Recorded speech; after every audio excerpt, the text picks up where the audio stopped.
yeah, let's hang out. Let's play. So my job was to be the vampire. And because I didn't want to bite them, I would just put my lips to their neck. Well, a lot of them started liking it. A lot. They just kept asking me to be the vampire. So then, okay, so when it came time to be the vampire, one of them started kissing my neck. And time, turn after turn, kept getting more and more aggressive with it to the point where she was leaving hickeys on me. I didn't know at the time. It was just feeling really good. Hey now. Anyway, like I was saying, I had to start this over after 38 minutes, and that's a good thing because you weren't here for it. And then I realized that my mic was not connected. So I was like, well, I can't edit this. I can't add more volume to this. There's nothing coming out. And it was so juicy. It was all about sex. No, this is really touching upon those years when I was growing up and I started discovering these things. Because I was not living at El Callejon anymore, Callejon Ocampo.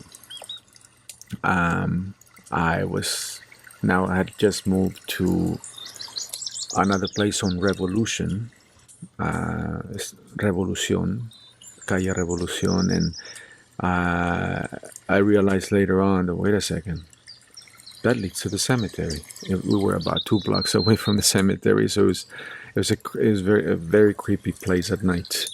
You know, I that place was weird. Not weird because I thought it was weird. It's because a lot of weird stuff happened while I was living there. Um, I had I think it was my first, must have been my first bully. Um, that was calling me names for basically calling me names as if I was effeminate. And now looking back, it's like, could he see what I could? Basically, I think that was the first guy that was the first person that was pretty much more honest about it, I guess you could say, more bold about it. Uh, coming from, because now I had distance from the toxicity that I grew up with. It was a lot better because it wasn't constant. You know, my uncles, the ones who were my age, they were constantly on our ass. Always, they were our bullies actually. I should rephrase that, right? Yeah, my uncles were our first bullies because they were constantly on our ass about our color because we were darker and they were lighter skinned, and we got a lot of shit from that. And the worst part was when they would get out the rest of our friends to, give a shit about that. So it was like, well, you're my family. Like, what the hell? And you're my friend. What the hell? But, this is the kind of shit you go through. But it does mark you. And that's my message here. That all this stuff marks you. And why? Because there are atrocities, there are bestialities that people with no sense commit. And you, as someone who can see the difference, is very shocking. It's very outputting, and just in the end, it's crushing. It seals your fate sometimes. If you don't know what's happening, yes, it seals your fate. You end up living a life that you shouldn't be living because somebody put ideas in your psyche. They force their ways onto you. So during that time, that I was living at the alley at Callejon, close to my uncle's. I had to do a lot of fighting because they constantly made us fight. It was just like, hey, you hear what he said? You gonna let him do that? Come on, are you wussy? So to protect your own manhood, you wouldn't have to go and get in a fight. When you're still getting the sense that this is just for your entertainment, isn't it? But it was a lot of it, and it was constant, and you get in trouble with this because if you don't fight and you get into a fight, you get in trouble with your mom because you fought. And if you don't fight, you're a little mariquita, you're a little wuss, and it was just this constant struggle to defend your manhood at such a young age. And like I said, to me, all I wanted to do was play with the girls. Okay, fine, I'll go play with the girls then.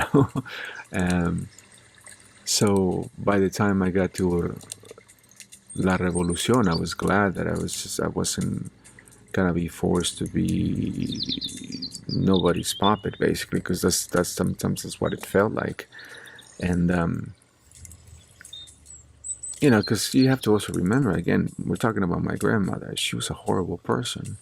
She would look at my brother and just call him such an ugly boy, like chamac tan feo, like I don't know where, and you as a little kid, you just have to respect, you were told to respect your elders, especially your grandmother, so you don't say anything.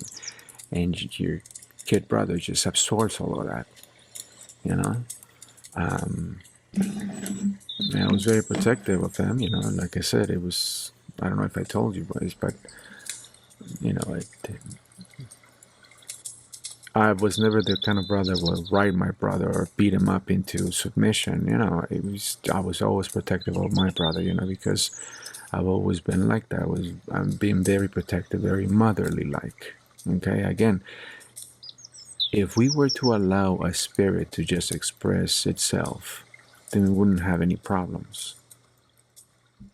Simple as that. Can that boy just be protective? Let him be protective. He wants to protect other people. If he has that motherly instinct, let him protect them. Let him be protective. No, you don't do that because you're a boy. That kind of thing. It's just so silly when you look at it. So during that time, and when I moved and I got this other bully, they started calling me names as that I basically insinuating that I was effeminate and this and that. So again, looking back now, I'm like, well, yeah, he could probably see the femininity in me, So to fight about it didn't make any sense. To go out there and to prove my ego, because basically as a confirmation that it bothered me, right? So it was just like this, again, a very confusing time, like, well, what do I do, So by not doing anything, he actually stopped because he realized, well, I don't really care. Because at that point it just became fruitless to kind of fight over that kind of stuff. Why am I gonna fight to convince you that I'm a man? To convince you that what, to be suckered into a fight with you? Like baited into a fight, when I really don't see the point. Like, at that point I realized that, looking back now, that I didn't want to get into the mud with pigs. Because if you get into the mud with pigs, you get dirty. And I just didn't want to feel like that. Because, like, what's the purpose of that fight? Again, I've been in plenty of fights to be like, again, I understood that the fights that I fought was for my uncle's entertainment, for everybody else to watch. They wanted to see that. So I was tired of that shit. So then when I got there, I was like, I'm not gonna go out there to show you that I'm this. Isn't that a confirmation? I mean, like, I was confirming that it bothered me, that it was true, and then I need to shut your mouth about it.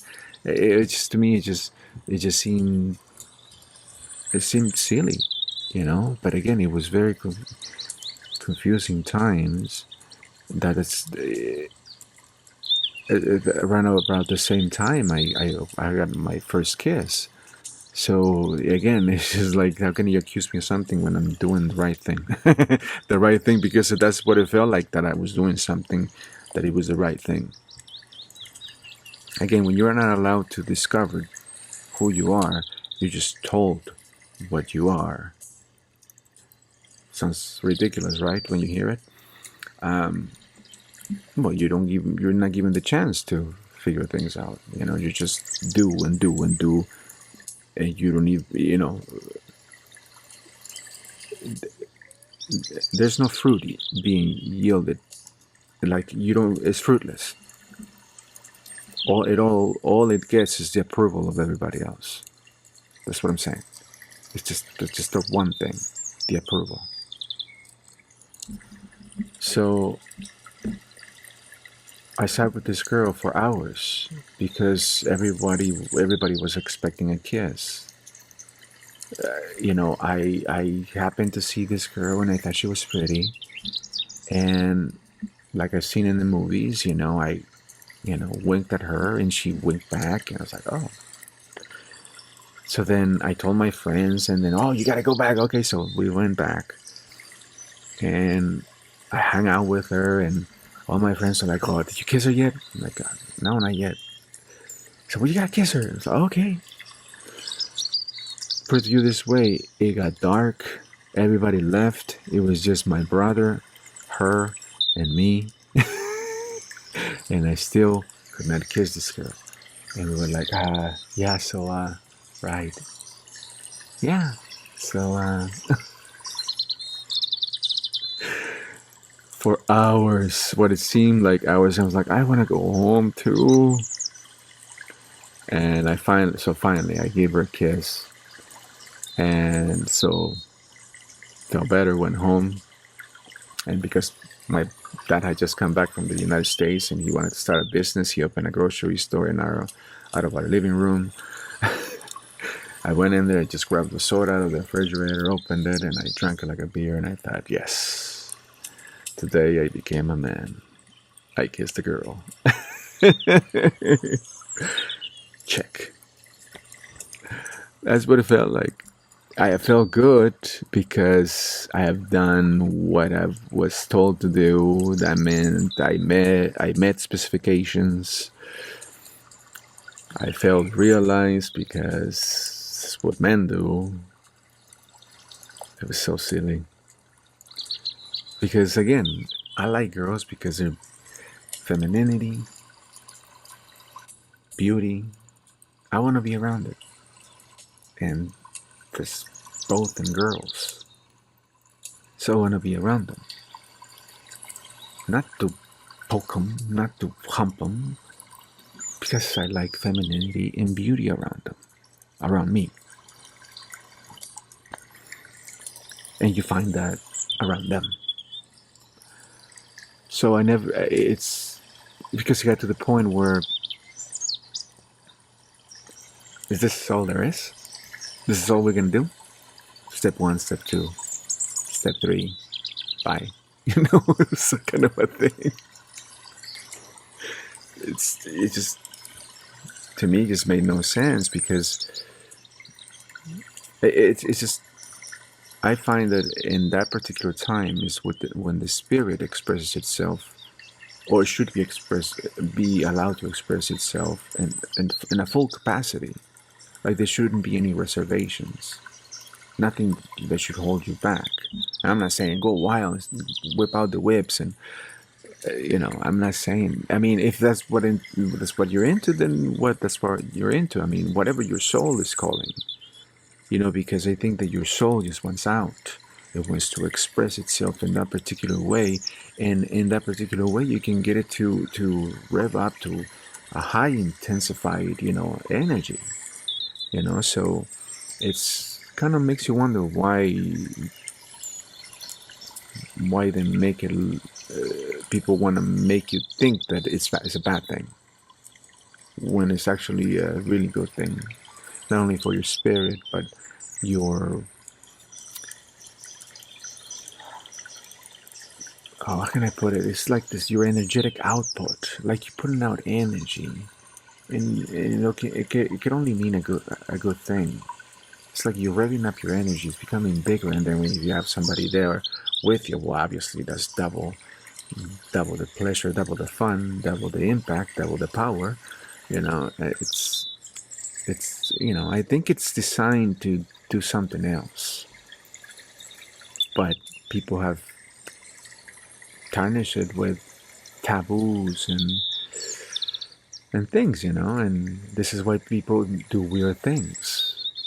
Because aside from getting bullied from, you know, I guess having many feminine ways to doing what a dude is supposed to do, to go into this other place and getting molested in the movie theater, things are getting pretty weird in this neighborhood, right? In this block.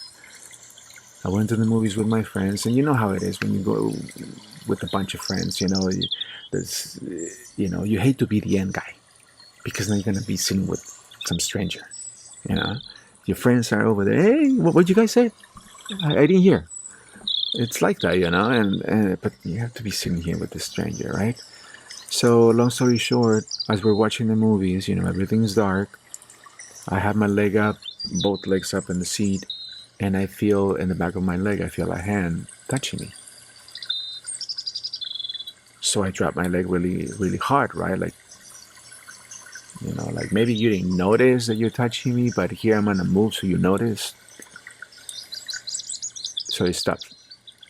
And then he does it again. So then I move again. And then a little bit goes by and he does it again. And it's this dude. Older dude. I'm like 10 years old. That's what I'm saying. That when the spirit doesn't get an expression, then people start doing weird things. I mean, talk about ruining things because you're scared of what may happen. But while you're scared and you're trying to stop things from happening, guess what? It explodes in very weird ways. That's why you can't make priest salivate. Because that energy is going to manifest in other weird ways. So for this guy, who was probably, I don't know what his predilections were, but they were obviously young boys. But by now it's gotten weird, you see, because maybe, I don't know, I can't really tell you because it's just so many things that could have been. But in the process of this guy not being able to express itself, he started manifesting it in weird ways, not molesting little boys. He ended up messing me up too. Because after that, when he did it the third time, I was just like, what the fuck? And I'm 10 years old and I'm just like enough. And he got up and left. So later on when the lights came on, I was just looking around. I was all freaked out. Like, well, where is this guy? Who is he? Because it was dark. I didn't see who he was. And now it could have been anybody. That episode made me feel like this. It made me feel violated. It was a horrible place to be, to feel like. Just somebody could just put their hands on you and then just run away and then leave you there with the mess that they created. Because of that, again, being called effeminate, and then you're like, no, I am something else, and look, I can kiss a girl, and then you got this guy touching you, and then after being called effeminate, it is so confusing growing up Catholic, where everything's about shame, everything's about guilt, everything's about torture, everything's about feeling lowest when you're trying to get to the highest.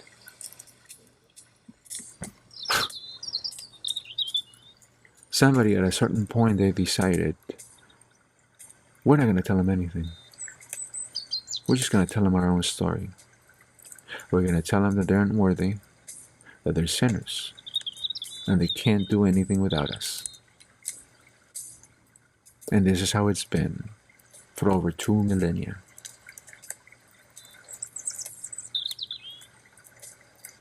This is why things are confusing. This is why people are walking around blind and and with this angst that they're not fulfilling their purpose, angry at themselves, angry at life, or just completely broken, sad because they don't feel fulfilled. All because of people like that decided, no, these people have potential, but we're not going to tell them. That's why I hold Mingisita or Hermes or Thoth, I hold them in such great regard because he was the one who didn't see us as slaves to a system. Like, this is all these people can do, just be slaves. He's so different for us. He saw so much potential because these people can feel. These people can create. Let them be vessels like the rest of us are in the universe. They're not just slaves. They're creative individuals that are here to express the divine intelligence. So let's show them how. And there's a whole lot of other information that went on that I can't tell you right now because it's too long to tell, and that would sidetrack me. But essentially, that has been the plan. I mean, don't take my word for it. Search your feelings. What life would be like for all of us if our spirits were just allowed to express themselves without any dogma, anything stifling that flow of divine intelligence that we're instruments of. Tell me, will we be in this position that we are now with so much unhappiness? I'm not blaming violence on this guy or that guy. I'm not blaming, hate on this guy or that guy. In fact, I'm not blaming it on anybody. But the fact of the matter is that humankind has been fooled into believing a story that is not even theirs. Individually, we have been bamboozled into believing whatever story they told us about us. Nobody asks you, who are you when you arrive here? They tell you who you are. I mean, tell me, doesn't that sound weird? That you arrive here and people around you start telling you who you are instead of asking you, who are you? What are you into? What are your predilections? When you're a little kid, they ask you, what do you want to be when you're old? When you're big? And you tell them, and a lot of adults get a laugh because they don't believe you. But you see it for yourself. They think it's ridiculous. Some of them are supportive, of course. But the people that I had around me, they weren't. They ridiculed dreams. So your dreams, you just have to keep them close to your chest. But again, where would we be if only a spirit was allowed to express itself freely and completely like it's meant to be? And that, my friends, that's where I'm hoping that's a place that I hope we can reach, where we can just stay out of each other's ways and just let ourselves express. And most importantly, understand that whoever is not allowing you to be you, I don't want to say that's the enemy, but that's somebody who you have nothing to do with. It ain't gonna get any better. When they change, then they can seek you. But if you keep them around you, if you frequent them, oh, I can handle it. Okay. But you better be really, really strong because that stuff gets to you. and it ends up convincing you to just relent, to just go with their way, because then they won't get upset. And you keep everybody happy, and then you're happy. But are you? That's the stuff that keeps me up at night. No, I'm not kidding. No, I'm kidding. No, but like I'm always going like, what's the root of all this? What does the spirit say about this? That's the root. There's nothing else. Everything boils down to spirit. So why am I gonna be checking with these so-called, well, they call themselves middlemen? Honestly, think about it. Including your own parents.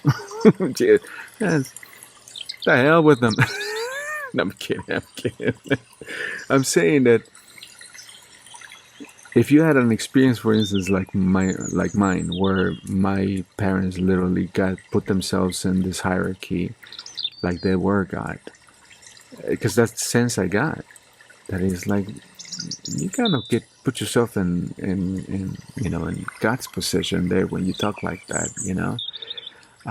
My father used to do that a lot, and yeah, it's just that I think that the respect you have for God is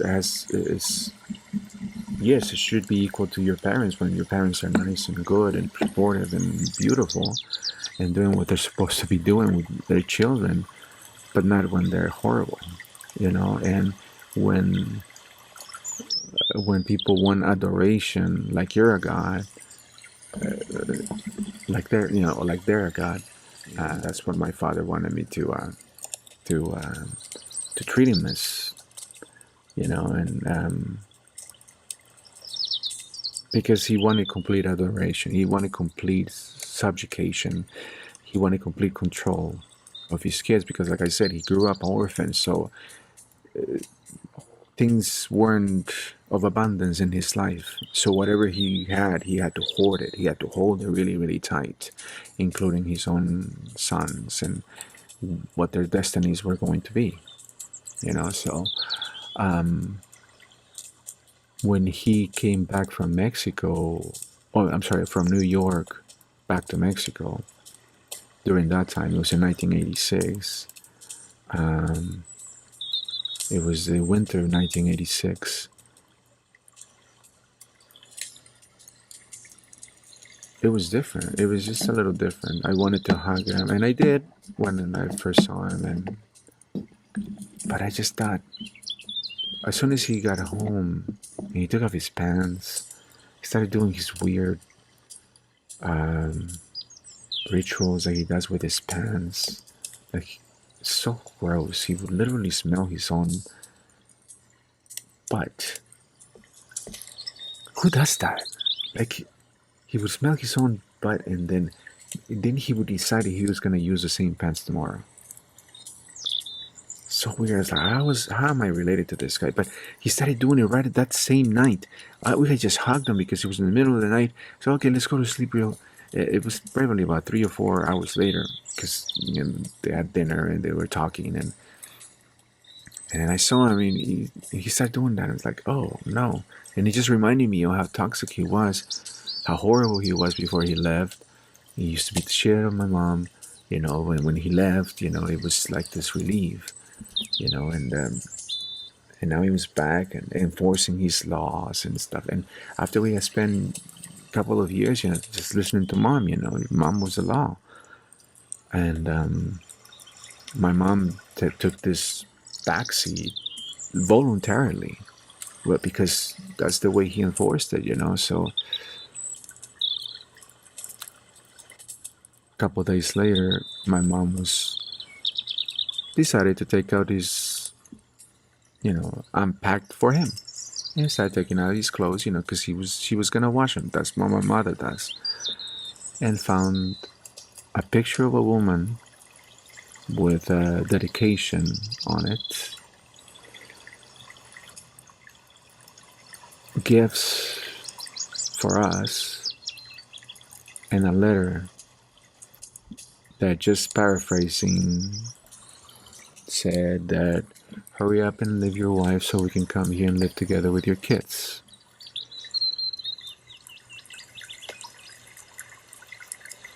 That was the most crushing and disappointing. It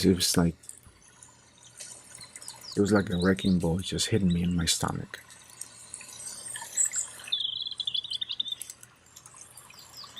Because he wasn't just cheating on my mom, he was cheating on us. On me. Me that I spent like every day since he left, just there he is. Oh, there's my dad. Like I would see his face everywhere. I was looking for him. I watched the 1984 Olympics looking for him in the crowd because he was in LA in the United States. I wanted to be in the United States because he was in the United States. Like I looked for him everywhere.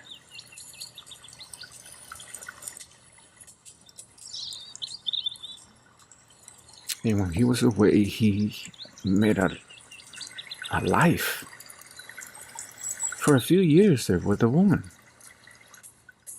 and made plans that somehow maybe he was just lying to her as well, but it's just like, what kind of man does that?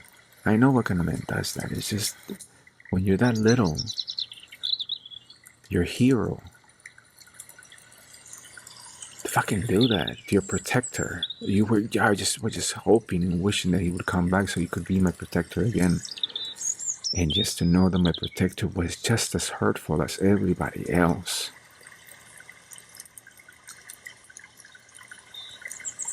You just can't shake that. So that happened. My mom was pissed. She was hurt, obviously. If I got my idealism from her, she was doubly crushed. Because this is a man she knew since she was a little girl. And, that was her fear, and then he went and pulled that shit. So yeah. So that kind of made me feel even more. That made me feel like I felt with that guy touching me. Go figure, I don't know how they relate to each other. But that made me feel violated. That made me feel like this.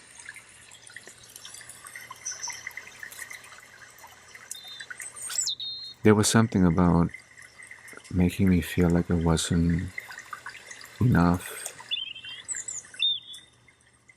Maybe I wasn't boy enough. Maybe I wasn't. I don't know. I just feel. I don't know. I can't explain it. Weakened. But by feeling weakened, I felt more feminine about it. I guess that's when my sacral chakra got messed up. Maybe that's why it felt the way it felt. I don't know. I gotta look more into that, but I'm only telling you again, guys, because if you've gone through the same situation, I understand. And again, eventually this is to explain to you why I am the way I am. But it could explain also why you are the way you are, because again, there is a common denominator that we are all spirits. And it's shocking when you see such atrocities, because the spirit is none of that. The spirit is love and peace and harmony, joy. And we get to experience the contrast here. We do. So the problem is that it marks us. And that then becomes a job to kind of like clean that up, so you can fulfill your purpose. Because with that stuff in the way, it's harder. It's not impossible, but it is harder because it's like running with chains around you. yeah, these things are purging, right? These videos that I'm doing are purging, as you can see. But it is just really just to kind of maybe give you some validation that this shit matters. How you feel, how your spirit feels. And when you have adults fuck with it, it's not your fault. It's just a little kid.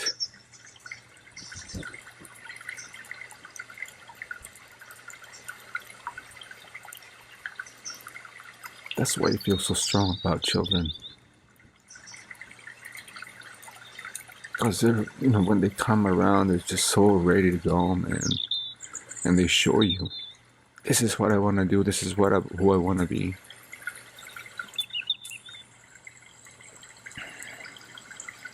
And then the world becomes the resistance, the thorn, the field full of thorny branches that you have to work through, just to earn the right to get to the other side and say, okay, I did it your way. Now I get to do it my way.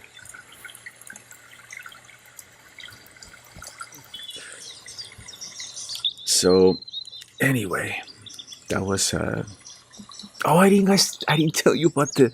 Okay, real quick. This episode in my life, this street, like I said, was weird because all the hormonal changes. I was funny enough that I was attracted to a lot of people, children and adults. My neighbor, she was this lady who lived with her children. She was, everybody who gossiped, you hear the gossip and say that, that she had a lot of sugar daddies, and a lot of men would come to visit her, spend there a few hours and then leave. Now this lady didn't have a job, but somehow she made things happen. I'm not saying anything, but I'm just gonna tell you what happened with me. The one time I had like a rash or something, and because I hung out with her kids, and they were neighbors, so I was hanging out with their kids, and I was hanging out at her house, and because I like hanging out with adults, especially those who were nice to me, because my parents weren't so much. And I was hanging out with her, and I showed her that I had a rash, on my arm and everything. It's like, oh my God, what is that? And he's like, oh, I have something for you. I just take off your shirt. Okay. So I took off my shirt. Now, I was 10 years old, and she was a lot older. She was like in her 30s. But she was beautiful. And there was this thing. I don't know if it was because she found me attractive, but I just felt this electricity with this lady, and I know before you start thinking it was sick, it was just nothing happened. I came out of there, full with cream all over my torso. It was gross as hell. And I went home. And my mom told me, and she's like, what happened to you? And I said, the neighbor, she helped me with my rash and this and that. She marched all the way back there and gave that lady an earful. Don't ever touch my son. This lady had her hands all over me. It's the same thing that happened when I was playing with this girl. It was back when I was living at the alley, and a vampire movie had just happened, and I just been on TV. So we were playing that the next day, and we were hanging out with this my friends across the street. He had a sister, and her sister was there, and her friends, and all the girls from the block, and the girls I always wanted to play with. So I was like, yeah, let's hang out. let's play. So my job was to be the vampire. And because I didn't want to bite them, I would just put my lips to their neck. Well, a lot of them started liking it. A lot. They just kept asking me to be the vampire. So then, okay, so when it came time to be the vampire, one of them started kissing my neck. And time, turn after turn, kept getting more and more aggressive with it, to the point where she was leaving hickeys on me. I didn't know at the time. It was just feeling really good. So hey, we just kept doing it and doing it, and by the time this girl got so randy because there were all these girls laid up in the same bed. There were like 5 girls, and I took my turn to, and they were all waiting for their turns for me to be the vampire and suck their blood, right? By the time I got to the girl at the end, the girl that was getting all randy, was giving me hickeys. She had a blanket and she covered us with the blanket, and she was like ready to go. And I was like, is this it? Is this when my first time is gonna happen in front of all these girls? Like, it got that serious. So, long story short, we came out of there. My mom saw my neck and said, what the hell happened to you? We went playing vampire. ¿Qué vampire? Ni que la chingada. Vete a la casa ya. She sent me home. And she was pissed at me that I was never do that again. And so again, I'm finding out that I'm very attractive to all these types of people, you know. And then, so first of all, you heard that I did like what was happening with the girls, right? Okay, especially that one that was getting really aggressive. But then, right before I left that place, the son of the owner of the place that we rented from was in town, and decided to be, we started playing because we were little boys, and we were playing, and he just was pushing to be playing bank, and that I was supposed to be a bank teller. Like, okay, all right, so I'm behind a little window, and I pretend I'm behind a little window, and but then he starts, what? And I'm your boss, and you're my secretary, and he hugs me from behind, puts his arms are like on my waist, and pulls me to his chest. And I was like, wait, stop, what? Now looking back,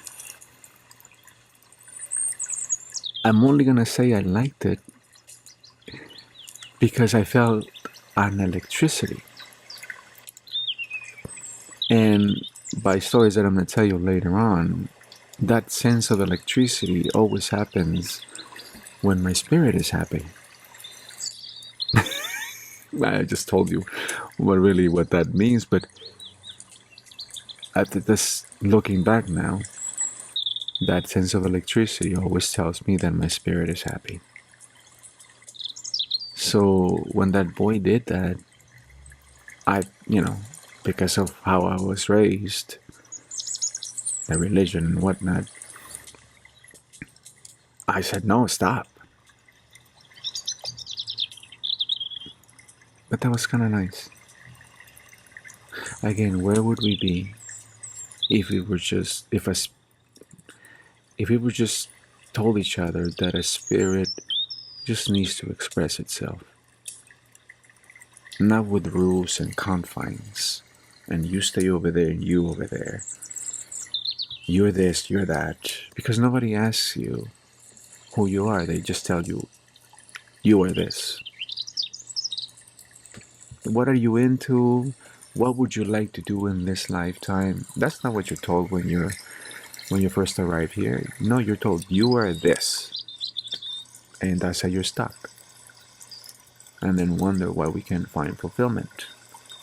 Our fates are sealed, right? So, something to chew on. That since everything boils down to spirit, I would just refer to my spirit when it comes to anything. Anyway, See you guys on the next one.